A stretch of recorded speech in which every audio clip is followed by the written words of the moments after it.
Hello and welcome back to Lean on Success, where process improvement is self-improvement. My name is Ben. I'm a Lean Six Sigma Master Black Belt. And today I got something a little special for you. All right. I have a subscriber submitted request, which will hereforth be known as a sub from Andrew Brown, a Dungeons and Dragons Dungeon Master who I personally know and am a friend of. And he asked me to cover one of my favorite things, dice. Ever since learning how to play Monopoly as a toddler, I have loved rolling dice.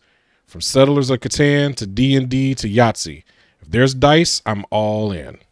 Now, there are many types of dice used in tabletop gaming, but perhaps the most common one is the six-sided die. These usually come in pairs, like in Monopoly or Catan, but may also be used in singular form, like in Trouble, or in groups of four or more, like Yahtzee. Now, there are games that use different denominations of dice. The subscriber question is related to Dungeons and Dragons, where there are a handful of different types of dice used. A D4,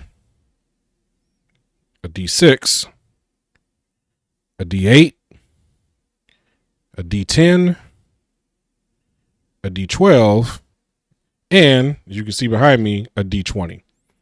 Now, the D just stands for denomination. That represents how many sides there are on that particular die. Let's look at an example. When a barbarian character is dealing damage with a heavy weapon, the player will roll a D12 to determine how much damage that weapon will deal. Andrew's question is a simple one.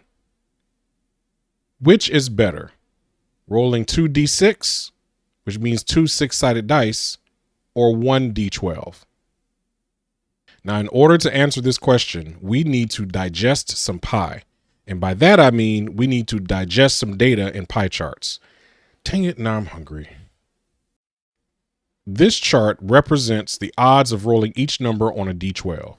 As you would expect, the odds of rolling any number on a single die are identical. They all have a probability of 1 out of 12, or a little over 8%. However, when looking at the pie chart of odds for 2d6, it looks very different. Somebody must have been drunk when they cut that pie. Dang it, now I'm really hungry. Honey, would you go to the store and get some pie? Huh? No, I'm not drunk today. The reason why the 2d6 chart is so uneven is because while each die has equal odds for individual rolls, the possible combinations of those rolls do not have equal odds. When rolling d6, the result will be 1 out of 36 different combinations. For example, in order to roll a 2, I would have to roll a 1 on the first die, which is a 1 in 6 chance, and a 1 on the second die, which is also a 1 in 6 chance. That means the odds of rolling a 2 is just 1 out of 36, or just under 3%.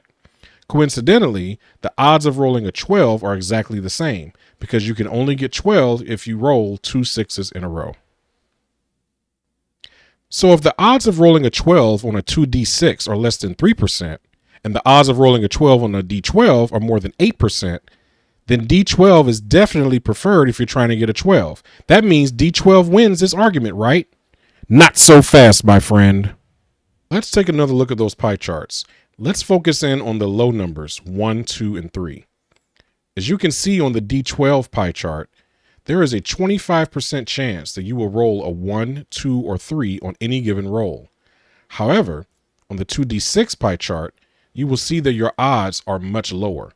The odds of rolling a number less than 4 across 2d6 is about 1 in 12, or 8.5%. Part of the reason why your odds of rolling a low number are so much lower is because it's impossible to roll a 1 with 2d6. So rolling a 2d6 gives you much better odds of not rolling a low number than you would if you rolled a d12. Well, that means 2d6 wins the argument, right? Well, I think in order for us to pick a true winner here, we need to go to Taco Bell. And by that, I mean we need to taco about bell curves. Dang it, I'm really honey. Honey, would you go get some Taco Bell, please? No, I told you I'm not drunk today. I asked a robot to roll 2d6 1,000 times, and then roll D12 1,000 times. This is the graphical summary from those dice rolls. Take a look at the averages. The 2d6 dice rolls had a higher average than the D12 sample. Now, if we look further at the standard deviation, or sigma, we see that it's lower for 2d6, meaning that 2d6 dice rolls are more consistent from one roll to the next than a d12 is. Now, there's another piece of data here called CI, or confidence interval. We'll cover that topic in a later video, but for now, just know that these numbers indicate that the differences we see in the averages are statistically significant. In other words, 2d6 will almost always produce higher and more consistent rolls on average than a d12 would. So Andrew, here's the answer to your question. If you want the best odds to roll a big number, you want to roll a d12. If you want more consistently high numbers over a long period of time, you should always roll 2d6. Did you find any of this interesting? Did I get something terribly wrong? Did I completely bore you to death? Leave me a comment down below and share this video with your friends. Until next time.